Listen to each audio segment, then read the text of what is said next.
नमस्कार दोस्तों, आज हमारे गेस्ट हैं नीतीश सर, जो कि एक डाटा साइंटिस्ट हैं और इनका कैंपस प्लेसमेंट हुआ था आईटी मद्रास से as a data scientist job के लिए।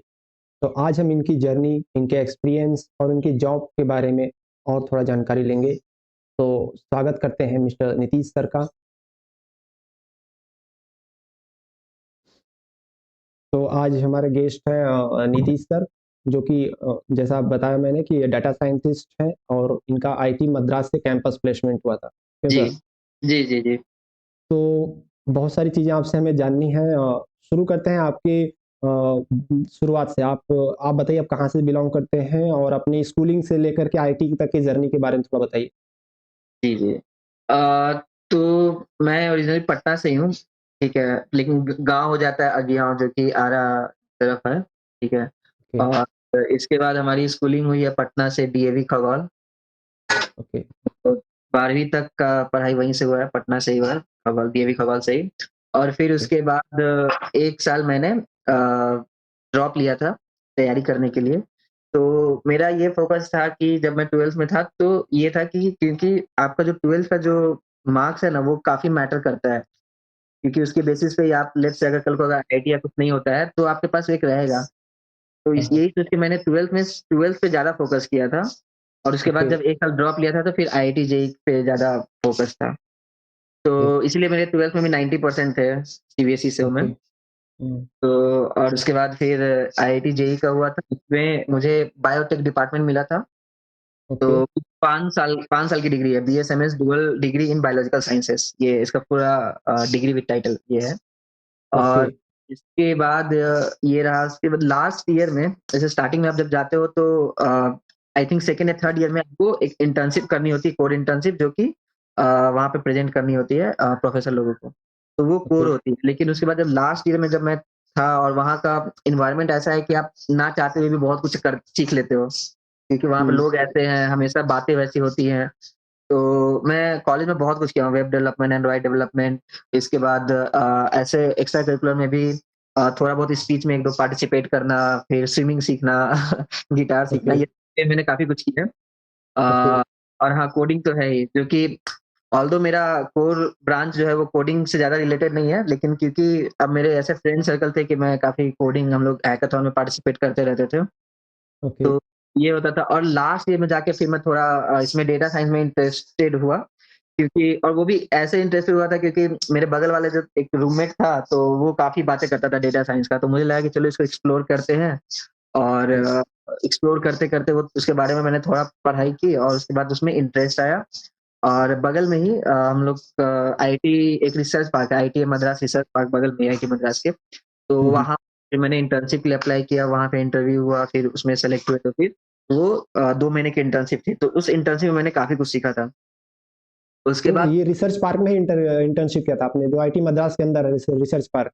हाँ, आईआईटी मद्रास के बगल में है रिसर्च पार्क, तो वो काफ़ी वेल नहीं, नोन है कैंपस के रिसर्च अंदर है या बाहर है? तो मैं कैंपस के बाहर है, जस्ट बाहर है। ओके।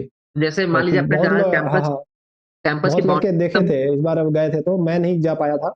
ओके, बहुत लड़के नहीं विज़िट किए काफ़ी थे। बहुत बहुत सुंदर है, आप जाओगे ना उसमें वो इंक्यूबेशन एक तरह से है, जो भी लेट्स से कोई स्टार्टअप जैसे आईआईटी मद्रास के कुछ लोग स्टार्टअप अपना करना चाहते हैं, तो वहाँ पे वो इंक्यूबेट करते हैं। तो आईआईटी मद्रास के जो एलुमनाई लोग हैं ना, उनको सपोर्ट करते हैं, फंडिंग देते हैं, वो सब बहुत मतलब बहुत अच्छा एनवायरनमेंट मिलता है वहाँ पे, ग्रो ओके, करने ओके। के लिए। तो वहीं पे मैंने फिर अप्लाई किया था और बगल में ही है, जैसे ही कैंपस खत्म होता है उसका आई थिंक एक रोड है और उसके बाद रोड के उस साइड फिर आईआईटी मद्रास का रिसर्च पार्क है, काफ़ी बड़ा है वो भी, आप एक बार कभी जाना, ओके, ओके। बहुत अच्छा है। तो वहाँ पर 2 महीने इंटर्नशिप की थी बट हाँ, ये था कि जब मैं प्लेसमेंट में बैठा था ना, तो क्योंकि मुझे श्योरिटी नहीं था कि मतलब अब इसमें जाना है, इसमें जाना है, तो मैं सब कुछ पढ़ा था। मैं फाइनेंस भी पढ़ रहा था, मैं डेटा साइंस भी पढ़ रहा था, मैंने सॉफ्टवेयर डेवलपमेंट की इंटर्नशिप भी की थी और कोर तो था ही। तो मैं काइंड ऑफ सब कुछ लेकर गया था, बस ये था कि क्योंकि मेरा इंटरेस्ट था डेटा साइंस में हुआ था ज़्यादा और कहीं न कहीं मैं जब प्लेसमेंट में बैठा था, तो डेटा साइंस वाली कंपनी में हो गई थी, तो काइंड ऑफ मैं इस डायरेक्शन में आ गया फिर। तो ये वैसे हुई थी और इसके बाद हाँ, उस समय की विवृति कैपिटल करके कंपनी है जो कि मतलब उधर ही की है तमिलनाडु बेस्ड है उस टाइम। तो उसमें हुआ था और उसके बाद फिर काइंड ऑफ 5 इयर्स हो गए हैं कंपनी में। अच्छा, अच्छा। जी, तो ये बताइए कि ये आपने जो प्लेसमेंट आपकी लगी थी उसी टाइम से अभी तक सेम कंपनी में है, कोई चेंज नहीं हुआ? उसी टाइम से अब वो विवृति कैपिटल जो है ना, उसके बाद उसके बहुत सारे सब्सिडरीज़ हुए हैं। तो जैसे एक ओ यूबी हो गया, ठीक है? ओके, और उसके बाद एक विवृति कैपिटल एसेट मैनेजमेंट हो गया, ठीक है? तो इंटरनली ओके, ट्रांसफर हुए हैं, ठीक है? तो पहले ओके, विवृति कैपिटल से इंटरनली मैं यूबी में आया, ठीक है? ओके, और यूबी यूबी एक कंपनी को एक्वायर की है जो जिसका नाम है स्पॉक्टो, जो कलेक्शन ओ करती है, ठीक है? तो ओके, अब मैं इंटरनली स्पॉक्टो में हैंडल करता हूँ, तो जो कलेक्शन डिपार्टमेंट है ना, जो तो उसके लिए हम लोग डेटा साइंस का काम करते हैं। तो हम लोग जैसे कि अभी लेट्स हम लोग एक मॉडल पे काम कर रहे हैं, जो हुँ, हुँ, काइंड आपका कलेक्शन एफिशिएंसी को इम्प्रूव करता है, तो अभी वो उसी पे प्रोजेक्ट चल रहा है हमारे। अच्छा। तो आप बोल रहे हैं 5 साल हो गया मतलब अभी 23 चला, आप 2018 का जी, जी, प्लेसमेंट है जी। आपका? जी, जी, जी, जी, जी। अच्छा, तो अब ये बताइए कि अ, डाटा साइंस का जो अभी आपका काम है, इसमें कोई जो बायोटेक का जो आपका ब्रांच था, इसका कुछ है रिलेशन दोनों में है कुछ कम या अलग है बिल्कुल? ये अभी आपका जो जॉब रोल है? तो अल से कि अलग है, ठीक है? जो मैंने जो पढ़ाई की थी हुँ, उसमें वो जेनेटिक्स और इम्यूनोलॉजी ये सब चीज़ें पढ़नी होती है, फिर लैब में एक्सपेरिमेंट्स होते हैं। तो मैंने हुँ, बीएमएस किया है, उसमें इंटीग्रेटेड कोर्स है। क्योंकि हुँ, अगर आपको उस डोमेन में रहना है, तो आपको कहीं न कहीं पीएचडी करनी होगी, ठीक है? ओके, तो वो एक्चुअली हाँ जी, मैं करना नहीं चाहता था, उस पॉइंट ऑफ टाइम पे। तो ओके, इसीलिए मैं सोचा था कि नहीं जॉब करते हैं और इधर मैं डेटा साइंस की तरफ आया था। तो अभी करंटली वैसा मतलब मुझे तो अभी ऐसा कुछ नहीं लगता कि जहाँ मतलब मैं कुछ बायोटेक की लर्निंग मैं इसमें यूज़ कर पा रहा हूँ। ये कंप्लीटली डिफरेंट है। कोई भी एक नया फ्रेशर या कोई भी कुछ भी अपना एक स्टार्ट कर सकता है अलग से इर्रेस्पेक्टिव ऑफ कि ये किस डोमेन के लोग हैं। ओके। और आपने बीएस किया था उसके बाद एमएस भी किया? इंटीग्रेटेड है वो कोर्स। तो तो जैसे इंटीग्रेटेड है, बीएस और एमएस दोनों है? हाँ जी, जी, जी, बीएस एंड एमएस दोनों ही है। इंटीग्रेटेड 5 साल की कोर्स है ये, ठीक है? ओके, और इसमें वही आईआईटी के थ्रू ही होता है ये भी, एग्ज़ाम देना होता है। ओके। तो तो ये इसमें मिलता है। बढ़िया, बढ़िया, बढ़िया। तो आप जो आईआईटी का 5 साल का आपका रहा टेन्योर आईआईटी मद्रास की लाइफ़ के बारे में थोड़ा बताइए कैसा रहा वो पूरा 5 अ, साल अगर आप थोड़ा कुछ शब्दों में कहना नहीं चाहें तो? मैं अभी भी वो मिस करता हूँ कैंपस को। मतलब ऐसा होता है कि जब भी मैं चेन्नई पहले तो मैं चेन्नई रहता था, अभी रिसेंटली बैंगलोर मूव किया हूँ 1 साल पहले। But okay. जब मैं चेन्नई रहता था और जब भी कोई भी फ्रेंड्स आया कुछ भी हो और अभी रिसेंटली मेरी शादी भी हुई है हुँ, कुछ 1 ईयर बैक। तो मैं जब भी मौका मिलता है मैं हमेशा कोशिश करता हूँ कि एक बार कैंपस चले जाऊँ और वहाँ पूरा दिन बिताऊँ। ऐसा मतलब वो मैं बता नहीं सकता, वो वर्ड्स में एक्सप्लेन करना मुश्किल है कि वहाँ पर मतलब वो जो जितना आप नेचर के नज़दीक रह के वो फ़ील करते हो ना वो चीज़ हुँ, हुँ। और स्टार्टिंग में जब मैं गया था तो ऑब्वियसली तो काफ़ी मतलब प्राउड की बातें तो होती ही है कि आईआईटी मद्रास में होना। तो हम लोग का सही रहा ओवरऑल काफ़ी अच्छा रहा वहाँ पे आप जाओगे तो कैंपस में हिरन, बंदर सब आपको दिखेंगे। तो हुँ, हुँ। देखा है, देखा है। स्टार्टिंग हाँ, स्टार्टिंग आपको लगता है कि यार ये ऐसे कैसे रह सकते हैं मतलब ह्यूमन और एनिमल साथ में कैसे रह सकते हैं, पर वहाँ पे वो जो बायोडायवर्सिटी है ना जो आपको दिखती है हिरन, बंदर, हुँ, बाद आपको बिल्लियाँ दिखेंगी हुँ, और हुँ। सब आपके आस-पास ही घूमते रहेंगे। आपको ऐसा कभी लगेगा नहीं कि यार वो अलग है, उनको वैसे पिंजरे में रखने चाहिए और ये सब एकदम नहीं लगेगा। तो काफ़ी अच्छा आपका मेस एनवायरनमेंट कौन-सा था? मेरा मेस था हिमालय एक हमारा मेस सेंटर है, ठीक है? हाँ, हाँ। तो वहाँ पर आपका डिवाइडेड होता है, नॉर्थ इंडियन होते हैं और नॉर्थ इंडियन, साउथ आपका नॉर्थ इंडियन रहा होगा? जी, जी, हमारा नॉर्थ इंडियन रहा है।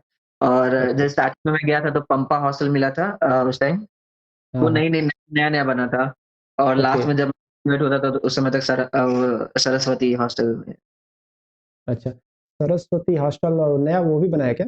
नहीं, सरस्वती अच्छा, अच्छा पुराना था फिर तो थोड़ा रिवैम्प किया गया है अच्छा। बट गंगा करके एक नया बना है सर, गंगा, जमुना, नहीं मंदाकिनी मंदाकिनी, हाँ, मंदाकिनी एक नया बना है, वो मंदाकिनी जो बिल्कुल मंदाकिनी में सीधा हम जा लोग कर रहे के हैं। रोड मिल जाती है, जो बिल्कुल जी, जी, जी। सीधा।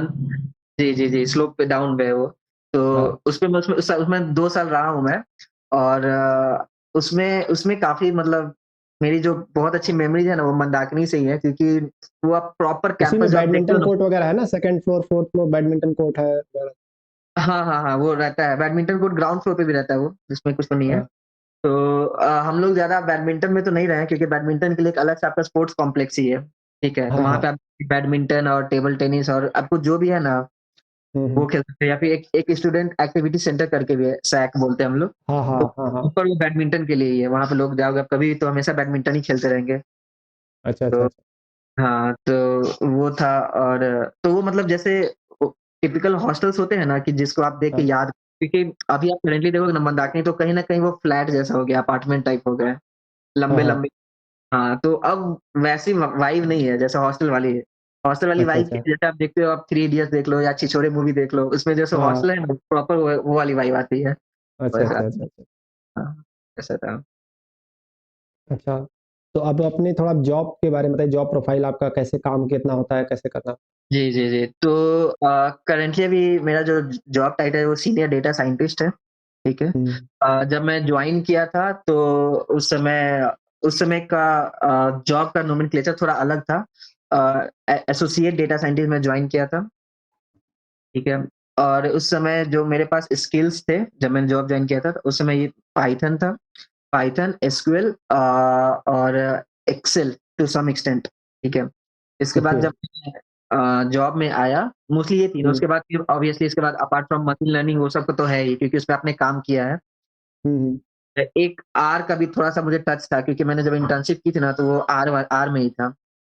हुँ, उसमें कोडिंग आर लैंग्वेज में होती थी, तो वो मैं करता था। तो ये मतलब 4-5 स्किल्स के साथ मैं आया था, कंपनी जॉइन किया था। ओके, जब मैं कंपनी जॉइन किया तब मुझे क्योंकि ये कंपनी काफ़ी नई थी उस समय, ठीक है? ओके। उस 1 साल हुए थे। हुँ, तो हुँ, उनके में डेटा इश्यूज़ काफ़ी थे, मतलब कि डेटा था ही नहीं एक तरह से। तो हाँ, हाँ, पहले तो हमारे 4 टू 5 मंथ्स डेटा लाने में ही चले गए, मतलब डेटा को लाना, स्टैंडर्डाइज़ करना, ऑटोमेट करना। तो उसके लिए हमने एक्सेल में वीबीए सीखा था, ठीक है? अच्छा, वो वो वो मैं बोलूँगा कि वो एक ऐसा स्किल है ना, जो आप सभी लोगों को आनी ही चाहिए। जो भी आप एक्सेल में काम कर रहे हो, जो भी लोग हाँ, एक्सटेंसिव हाँ, काम करते हैं, हाँ, हाँ, अगर वो ईबीए सीख लेना, मैक्रोज़, तो ये क्या ओके, करता है कि आप अगर आपको 10 चीज़ें कुछ कॉपी पेस्ट ही करनी है फॉर एग्ज़ाम्पल, है ना?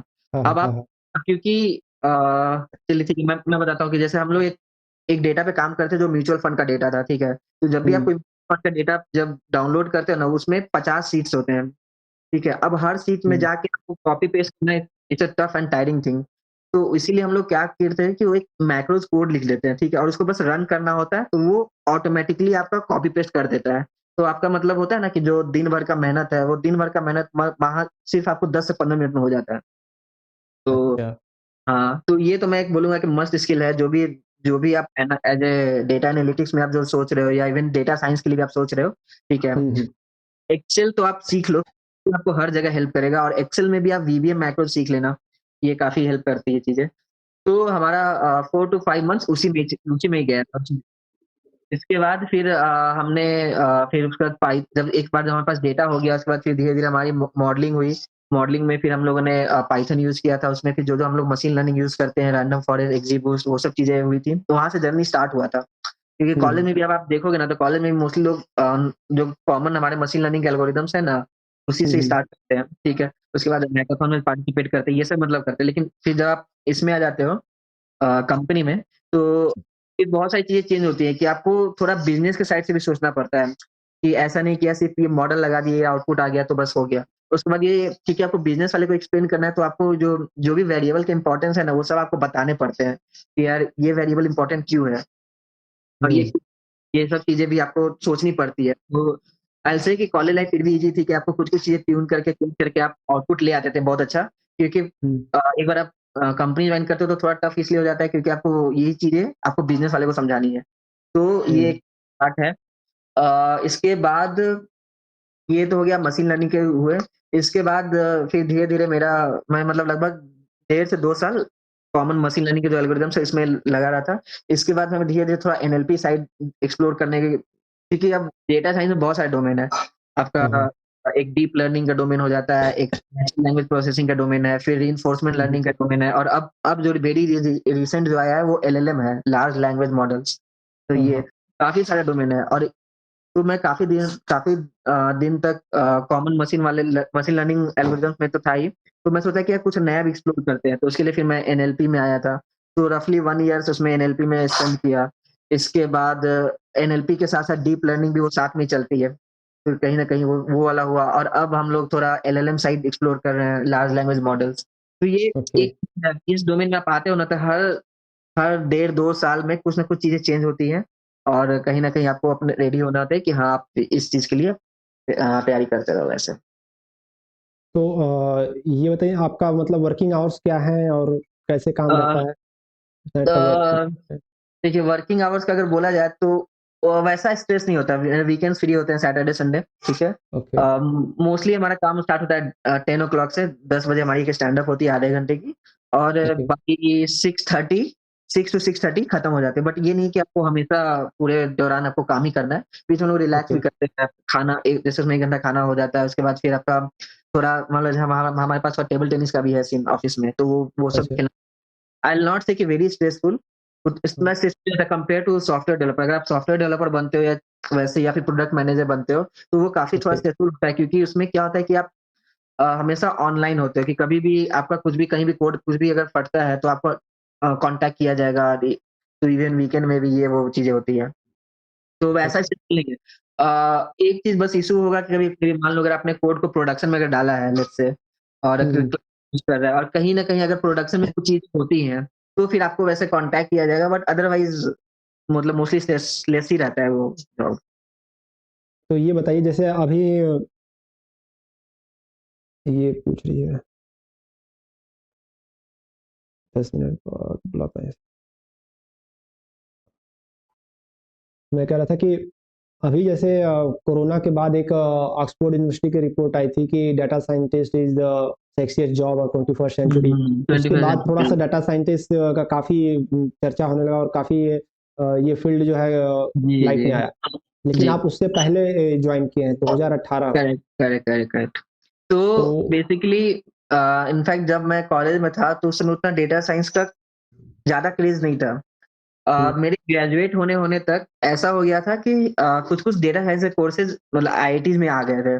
तो मैं हुँ, ये बोलूँ कि मैंने ट्रांज़िशन फ़ेज़ देखा है कि जहाँ पर लोग ज़्यादा जागरूक नहीं है और उसके बाद अचानक से हर जगह उसके बाद आप बाहर निकलो तो हर जगह डेटा साइंस ही चल रहा है।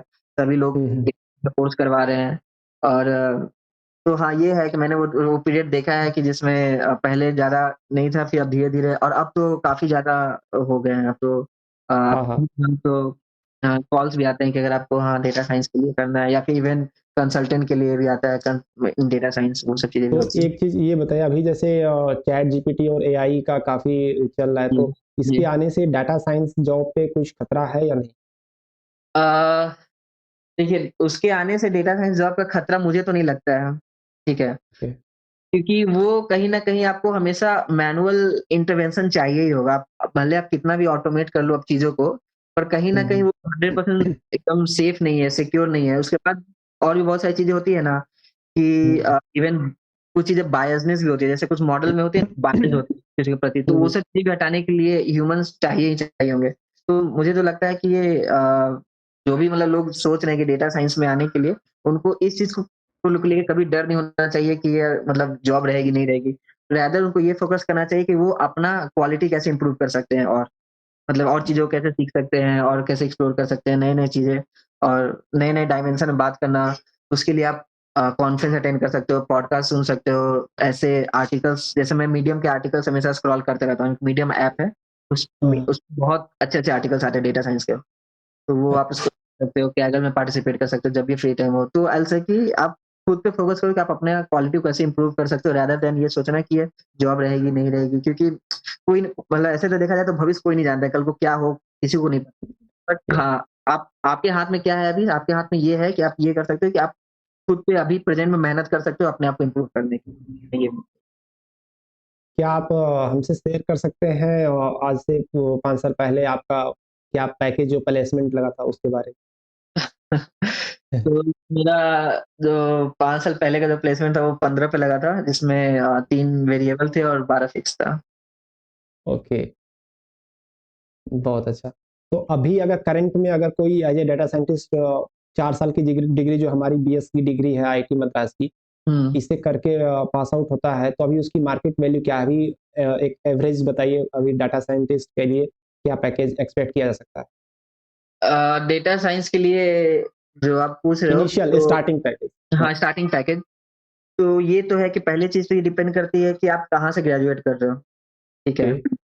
दूसरा चीज़ है कि उसके बाद आपको कितनी चीज़ें आती हैं, तो इट्स ओके, नॉट नेसेसरी कि अगर आप सिर्फ आईआईटी मद्रास से ही हो तो आपके नाम पे ये चीज़ें चलेंगी, क्योंकि आपको वो चीज़ें आनी चाहिए अच्छे से इन डीप, ओके, ठीक है? ओके। तो अगर ये दोनों अगर टू सम एक्सटेंट है, तो आई विल से कि फॉर अ फ्रेशर हुँ, you can expect around 10 to 12 at least. 10 to 12। हाँ, अच्छा। और ये बताइए कि जैसे अभी जो आईआईटी मद्रास ने शुरू किया online BS programme data science में, तो ये एक ऑनलाइन है इसका, लेकिन हमारे एग्ज़ाम सारे इन सेंटर होते हैं, हर महीने क्विज़ होता है, बहुत ही टफ है इसका इवैल्यूएशन आईआईटी मद्रास का। जी, जी। तो ये इस तरह की डिग्री कितना वैल्यूएबल है as a data scientist role के लिए? देखिए, आप डिग्री कर ले रहे हो तो वो बहुत अच्छी बात है, ठीक है? कहीं न कहीं आप हुँ। कनेक्टेड हो। जैसे मैं मेरी मेरी क्या थी कि मेरी डिग्री कुछ और थी, पर मैंने डेटा साइंस डोमेन में मैं आया था, ठीक है? जी, जी, जी, तो जी। मैं ये बोल रहा हूँ कि डिग्री ऑब्वियसली आपको बहुत सारी चीज़ें सिखाती हैं, इन डेप्थ नॉलेज देती है, पर हुँ, हुँ। ये सोचना कि डिग्री ही होना चाहिए मस्ट थिंग, तो वो हुँ, नहीं, वो सही नहीं है। वो ओके, कोई ज़रूरी नहीं है कि आपको डिग्री ही होनी चाहिए। अगर आप पैरेलली लेट्स से अगर आप कॉम्पिटिशन में पार्टिसिपेट करके आप सीख के और फिर आप अप्लाई करते हो, तो भी वो जर्नी वैसी ही रहेगी। तो डिग्री बहुत ओके, मस्ट चीज़ नहीं है to pursue okay, career in data science, what I will say. Okay, पर ऑब्वियसली अगर आप आपके पास है तो this will help. Okay. Yes. और ये बताइए कि ऑन ऑन कैंपस प्लेसमेंट के लिए और ऑफ कैंपस प्लेसमेंट के लिए जो हमारा सीजीपीए होता है, ये जी। कितना इम्पोर्टेंट, अ, देखिए, इसका क्या रोल है? मैं ये बोलना चाहूँगा कि सीजीपीए बहुत मैटर करता है। तो ओके, जो भी लोग बोलते हैं कि यार सीजीपीए उतना मैटर नहीं करता ये वो, तो वैसा नहीं है, ठीक है? ओके, अ, खासकर अगर ऑन कैंपस हो या ऑफ कैंपस हो, दोनों के लिए मैटर करते हैं। और कहीं न कहीं आप डिसेंट मेंटेन करना, तो मेरी मेरी सीजीपीए उस समय जब मैं बैठा था तो 7.92 थी, ठीक है? ठीक है। हाँ, फिर से बताइए, हाँ, क्या बात कर हाँ, रहे थे हम सीजीपीए की बातें कर रहे थे, तो मैं ये बोलूँगा कि आप कोशिश करो कि कहीं न कहीं 8 के पास तक सीजीपीए मेंटेन रहे, ठीक है? आई विल नॉट हुँ, से कि आप 9 लाओ, 9.5 लाओ, लेकिन एट लीस्ट 8 तो आप रखो सीजीपीए।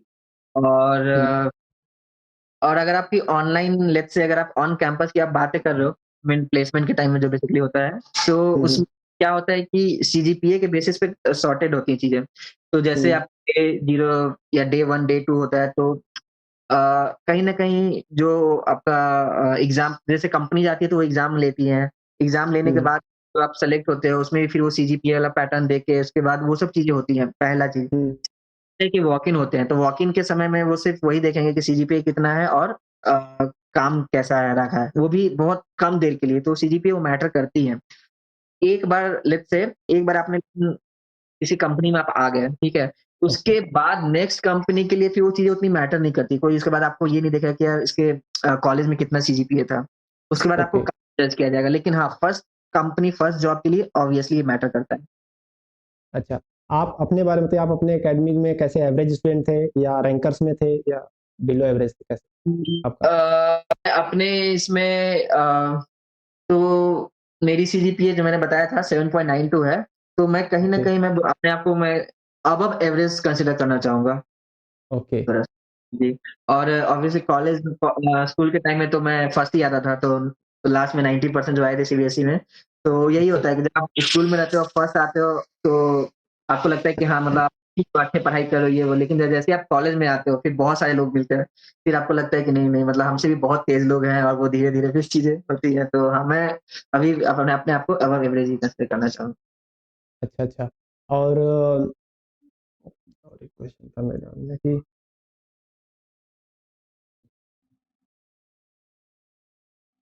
देखिए या